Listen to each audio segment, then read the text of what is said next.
Saturday View with Ronan Berry. With thanks to Lumcloon Energy, pioneering innovation, powering progress. LumcloonEnergy.com. Call 0818 300 103. Text or WhatsApp your Saturday View to 083 3010 103. Good morning and welcome to Saturday View. I'm not Ronan Berry, I'm Sinéad Hubble and I'm here with you until 11 this morning. Coming up today, one Midlands special school is facing a tough choice this September as 45 children are on their waiting list, but there's only 12 places available. Should tolls on a Midlands motorway for HGVs be reduced to €1 so that they're not passing through local towns? And former RTE newsreader Eileen Dunn was unleashed this week to hand over a family heirloom, and we'll hear a little bit more about that in a little while. But first, Sinn Féin's decision not to head to Washington for St Patrick's Day is being described as juvenile. Tipperary TD Matthew McGrath thinks it's very, very strange Mary Lou McDonald and Michelle O'Neill won't travel to the US. He believes it is the wrong decision and they mightn't have even been invited. We have over 300,000, 20,000 FDI jobs here. Here in Clonmel alone we have 7,000 or 8,000. And these couldn't have our nose despite our face. We have to keep diplomatic channels open. And I was just wondering, would there be any, credence in this? Maybe they weren't being invited. Now let's hear from Sinn Féin. Good morning to Senator Maria McCormack in Portlaoise. Good morning, Sinead. How are we doing? Good. Thanks very much for joining me on the programme this morning. So why has Mary Lou McDonald and Michelle O'Neill decided not to travel? Yeah, so the decision not to attend the event in the White House this year, it was not a decision that was taken lightly, but sometimes the situation of such seriousness, you have to take a stand. And it's something that as a party, we are at one with. Like the threat of mass expulsion of the Palestinian people from their homes and the permanent seizure of Palestinian land and the walking away from the two-state solution is such a grave escalation that it's the consequence. They cannot just stand by and attend this year. But some critics would argue that engagement rather than boycott is a better strategy for influencing US policy. Yeah, and we would have always, we fully believe in dialogue, engagement and negotiations are the only way to end conflict, and we will continue to engage. But the only way that you're going to end conflict and construct dialogue for negotiated settlement is on the basis of shared values and by abiding by international law. And at the moment, our shared values are not of that with Donald Trump, and the threats that he is imposing on Gaza, the mass expulsion of the Palestinian people, the dismantling of the two-state solution, it's so extreme at the moment that we just cannot stand by, and we cannot attend this event in the White House while this is happening. And if you think about it, even the New York Times has come out and said it at the moment. So, we need to be very clear, and there's sometimes political leaders need to take a stand, and this is one of those times. And what do you make of Matthew McGrath's comments describing it as very, very strange and juvenile? Well, to be honest, I don't think it will be to any surprise in America that we have been very clear in our views all along, and I think that this is categorically the right decision. This isn't just about politics. This is about humanity here, and we have to be really sure that we're speaking about the Irish people, and this is indeed the widespread views of the people of Ireland when it comes to Palestine, and I don't think anyone is going to be surprised. Sinn Féin, of course, has a deep, long-standing relationship with the US over decades, and we know that these relationships were crucial to us during the peace process and the Good Friday Agreement. But right now, the situation in Gaza has got so much worse that we have to take a stand here, and this is a stand with the feedback that I'm getting from my constituents and from people all over the country of Ireland. They stand with the Palestinian people and they want peace, and they're really happy that Mary Lou and Michelle O'Neill have taken this decision not to attend this ceremony this year. And as you mentioned there, there's strong ties with the US. Do you think that this is going to impact on the relationships with the Irish-American community that Sinn Féin has built up over the years? And is this not a wider opportunity to meet people, to get the message across? Well, look, it's really important that on Taoiseach Micheál Martin does attend. He has an obligation to attend, and we're really hoping that he will use the opportunity to speak about the views of the Irish people. But for now, for us, this is the right thing to do, and I suppose we hope that our right to hold and express the view on behalf of a large selection of Irish people, that this will be respected. And it's not a snub, but this is an assertion of our principal stance. And we have been really clear here. And this view, I suppose it was discussed in detail, with party members, with people outside Sinn Féin, and with the wider public all over Ireland. This decision did not come lightly to Mary Lou or Michelle, but they found that this is what the Irish people want. And while Mary Lou McDonald and Michelle O'Neill won't be travelling, will other members of the party head over to the US? So Mary Lou and Michelle O'Neill have announced that they won't be attending any of these ceremonies, and I'm not sure if anyone else will attend if they get different invitations. Right now, I suppose it's the process of the invitation comes out, and we'll see if anybody accepts. But for now, we just know that our leaders will not be attending the Shamrock ceremony. But we will continue to engage. Like, there is, different members of the Sinn Féin party that have ongoing relationships, when it comes to the economy and all the different businesses, and the trade between the US and Ireland is so important, and between Europe as well. We have to keep all those channels open. But this is just for St. Patrick's Day and the Shamrock ceremony. Mary Lou and Michelle will not be attending, and that's what this message is about. What message will Sinn Féin be asking the Taoiseach and the ministers who are travelling to the US to bring over? It's very clear that we need peace. Ireland has always been a country of peace, and the threat of mass expulsion of the Palestinian people from their homes and the permanent seizure of the Palestinian land, that he's walking away from the two-state solution. We want a two-state solution. We want the Palestinian people and the Israel to be able to live in their own countries in peace. A two-state solution, peace. Laois Senator Maria McCormack, thanks very much for joining me on Saturday View this morning to explain why Sinn Féin will not be heading over to the US for St. Patrick's Day. Thank you very much. That's great. Thanks, Sinead. Thank you. Bye-bye. And if you want to have your say about Sinn Féin's decision for Mary Lou McDonald and Michelle O'Neill not to travel to the White House, you can get in touch with Nellie on 0818 300 103, or you can send a text or WhatsApp to 083 30 10 103. Saturday View, with thanks to Lumcloon Energy, pioneering innovation, powering progress. LumcloonEnergy.com. There was great excitement in a Laois community this week when a famous set of pipes were returned home. The pipes, which belonged to renowned piper Frank Dunn, were entrusted back to the people of Clonaslee by his granddaughter and former RTE newsreader Eileen Dunn. Frank, who was the father of RTE Gaelic Games commentator Mick Dunn, passed away in 1979. Alongside his history as a member of the Laois Brigade of the old IRA, he also taught and formed pipe bands in his hometown and in Mount Bolus, along with many more around the country. The Dunn family had the pipes restored a number of years ago and presented them back this week. Eileen says the pipes had been in the attic for almost 40 years. Well, it's a big day for the Dunn family because those pipes were lying up in the attic in our house at home since 1979, since my grandfather died. And for years we were talking about doing something with them, getting them restored, hopefully passing them on or giving them in trust so that people could play them. Young people particularly was our idea.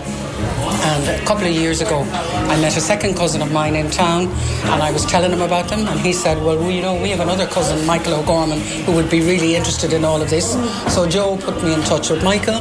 We set up a WhatsApp group. Michael got Dave, who's here today, to play the pipes. He's the one who restored them and found out a bit of the history about them and dated them and all that kind of thing. So here we are. So it's kind of come full circle. circle, and we're all here. Do you know much about the history of the pipes before this all kicked off? Not really, no, just that they were Grandad's pipes. They were always there.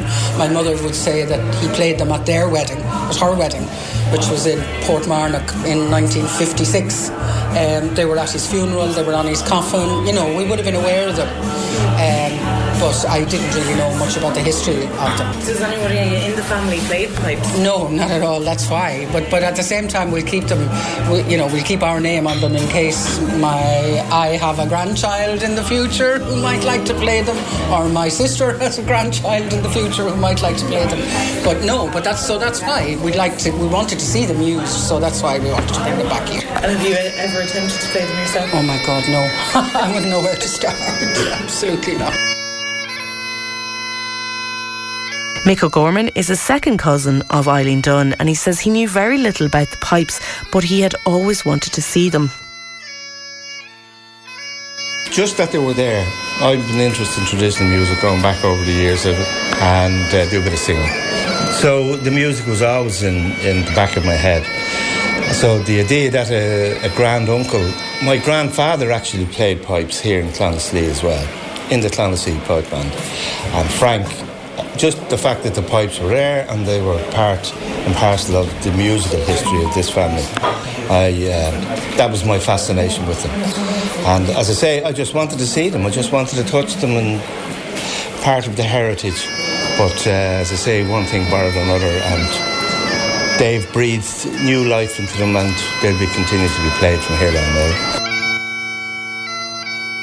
David Rickard, who's a piper, was the man who was given the job of restoring the pipes, and he says that they needed a lot of work. They were pretty bad. The bag was an original sheepskin bag, which had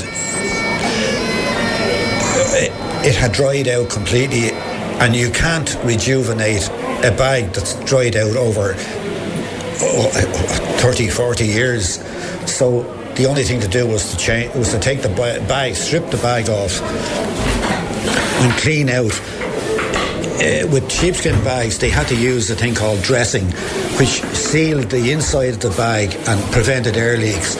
But in the process of dressing a bag, the dressing would sometimes accumulate at the bottom of the stocks, which are what the drones stick into. And anyway, you have to clean them off. You can't. They were filthy looking. So they were all. I cleaned them up and all, and I got a new bag, a modern bag. It's a synthetic bag with a zip in it.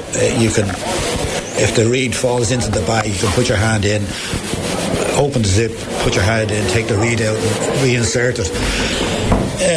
And I had to make the chanter reed for the chanter, because the chanter is... it's the 1930s, I think. Ty Crowley from Cork made it. And it's a much, much lower pitch than the modern pitch now. This chanter, this set of pipes as it is now, would not be able to play with the modern pipes as it stands. It wouldn't sound in tune. It would sound horrible, actually, with other pipes. But on its own, it's in tune. So it was a struggle to get the reed, because I'm not a commercial reed maker. I don't, so I had to. I'm interested in reeds. You have to be if you're a piper. You have to learn how to manipulate them. And one of the ways you manipulate it is with sticking sticky tape or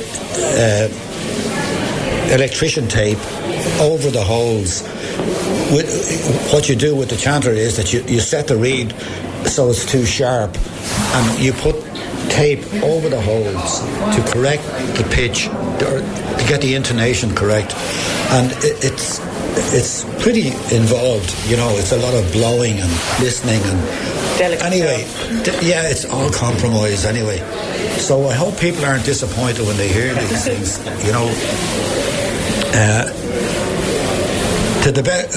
they're going to the best of my ability anyway, and I was pleased enough with the sound. They're certainly good quality. It's a good quality instrument, and can be made to suit the modern day chanters or pipes with just different reeds in. They're shorter reeds and a different pipe chanter, and it would play with any pipe, But it was great. It was enjoyable. It was a struggle, but it was an enjoyable struggle when you got something at the end of it. If you saw what goes into making bagpipes, the actual wood turning and all, it's a craft. It's a dying craft. A lot of it's done now by remote control machinery, But there's still some craftsmen in Scotland and some in Ireland, certainly hill and pipe makers here, who are fabulous.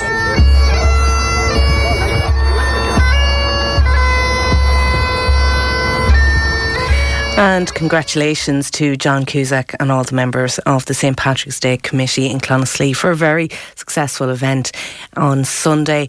I know it was a very special moment for Eileen Dunn and the rest of her family when they saw her grandfather's pipes being played on the bridge once again. Jackie has been in touch this morning. She wants to let Maria McCormack, the Laois Senator, know that not all of them are supporting Sinn Féin's views.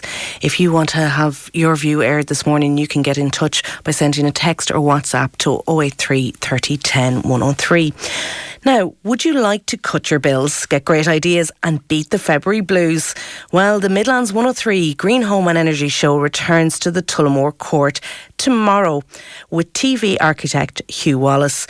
Mr. Fix-It will be there and he will be live, and I'm sure Will Faulkner will have plenty of abuse to fire at him. There'll also be the finest home improvement suppliers in Ireland.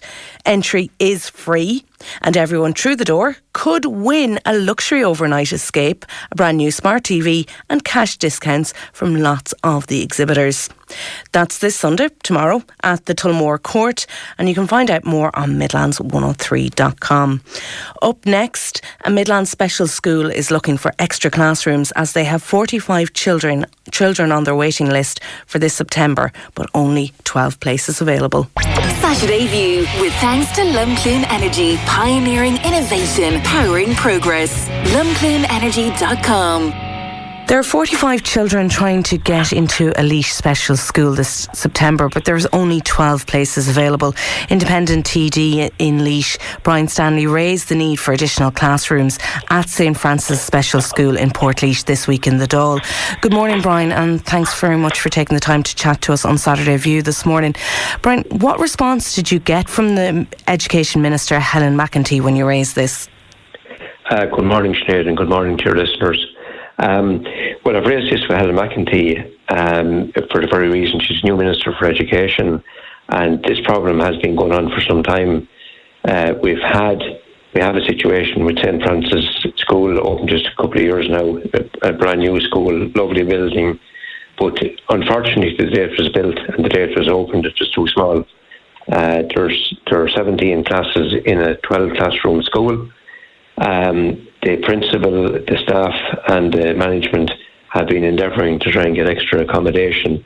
And what I want Helen McEntee to do is to, first of all, to try and fast forward the approval, the classrooms that are approved for it. There are 4 classrooms approved currently at planning stage with Laois County Council. Now we have to wait the outcome of that. But meanwhile as well, that's going to take some time for to have them built. And the very immediate problem is the number of children who need a space there. As you correctly said, there are only 12 children, according to the staff, that are due to exit this year. The problem then is that what happens, already, you have a situation that isn't ideal where there's 17 classes in a 12 classroom school. And, your listeners will appreciate that with children with special needs and very complex needs in this case, it's not, you can't put 25 of them into a classroom. They have to be done in very small groups, and some of them may even require a lot of one-to-one. So, it's really important that this happens. So what Helen McEntee has, she has committed obviously to taking up with her officials to see what can be done. But what I want her specifically to do, on which there's been no commitment on so far, is to provide 2 modular classrooms in the interim while we're waiting for the new building of the 4 new classrooms has been approved. And very welcome. I welcome the fact that the department and the government have signed off on that. But that can take a few years to do that. And in any case, even with the 4 classrooms, it's really 6 classrooms that are needed. Given the population growth in County Laois, because we have to remember that the children who are going to St. Francis aren't just from the Portlaoise area. In fact, most of the children are from outside of Portlaoise. They're from all over the county, Mountmellick, Port Arlington, Rathdowney, Borrisnostre, Montrat, all of the areas around the county.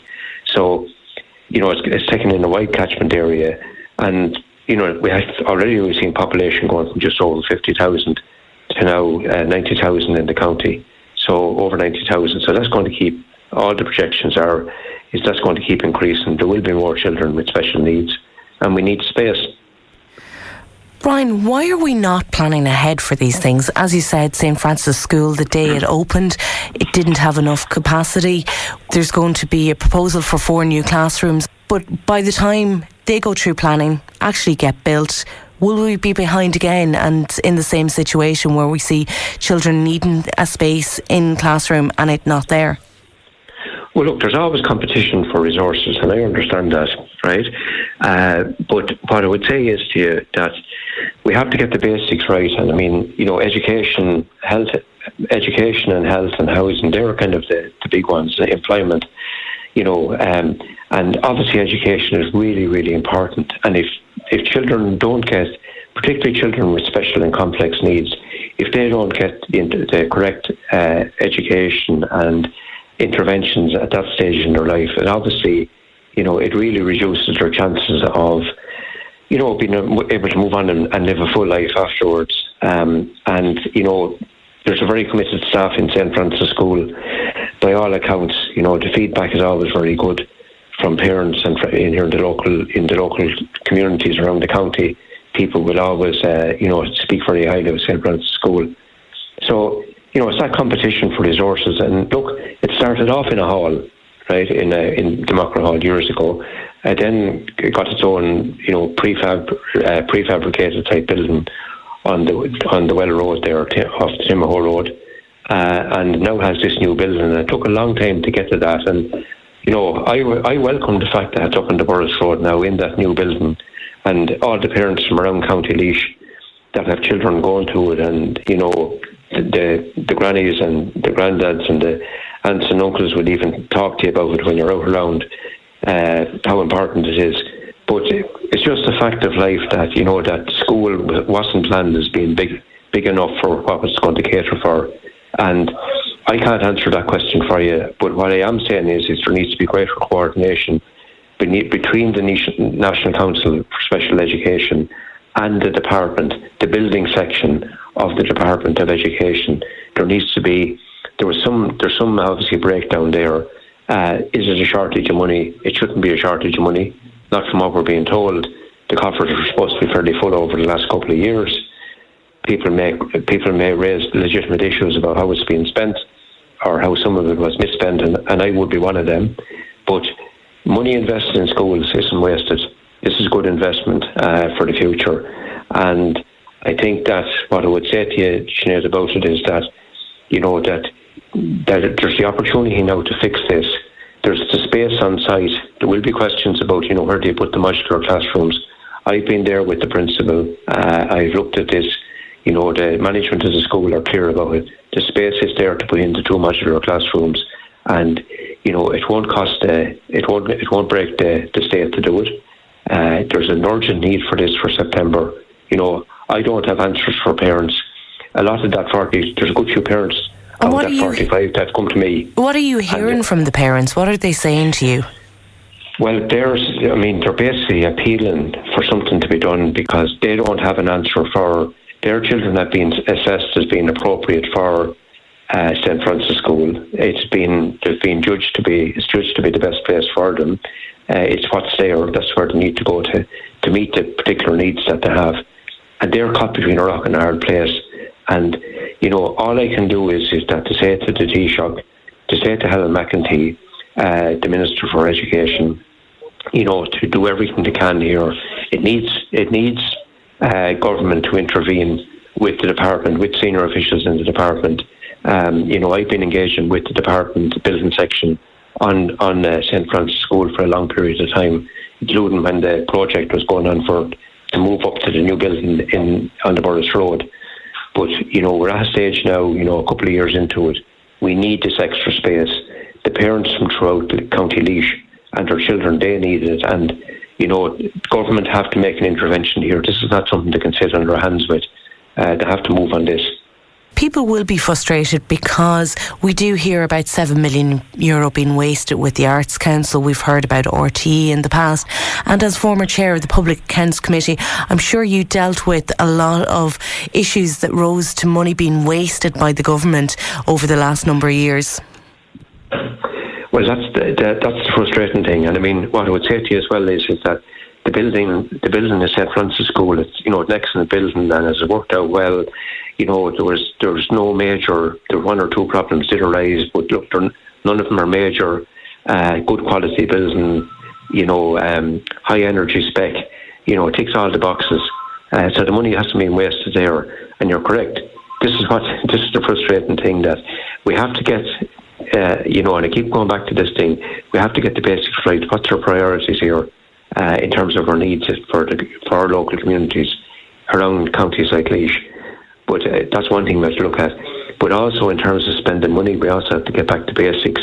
How money is spent, what is prioritised for, how contracts are divvied out, and I could go on all day about that. I mean, there's an office of government procurement, which is part of the Department of Public Expenditure and Reform, which was established specifically just over 10 years ago to ensure that money is spent well. And it's clear that there's been, with the Office of Government Procurement, some of the examples of which have been highlighted on your own radio station. The Arts Council is one that you just mentioned, their computer system. And I could ream off a list from the Children's Hospital to the bike shed and everything else in between, where money has, where they've gone way over budget with projects. But here we have projects, these school projects work well, money well spent, and the department. And in fairness, I want to give the Department of Education, the building section of it, which is based actually in Tullamore, credit for, for some of the new buildings that we have, the new schools that we have here in the county. We have to acknowledge that. Problem is, we have an immediate issue here with space that we need to fix. And the only way I can see out of it for September is that an interim solution and good quality modular buildings that will be there for years, that can be used for extra space there, which is really needed in the school, is to provide 2 classrooms for the management and the pupils. But that's what it comes down to here, Sinead. There isn't any other way around it. Laois Independent TD Brian Stanley, thank you very much for joining me on Saturday View, raising the issue about the need for extra capacity at St Francis School in Portlaoise.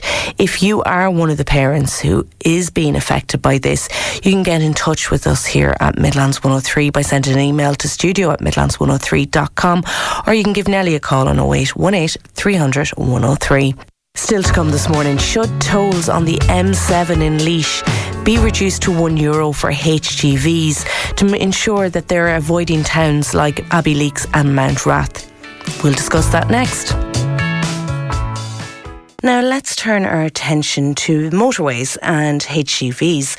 And we're asking the question today, should Midlands motorways, the price for HGV to travel on them be reduced to €1 so that they're not passing through local towns to avoid the tolls?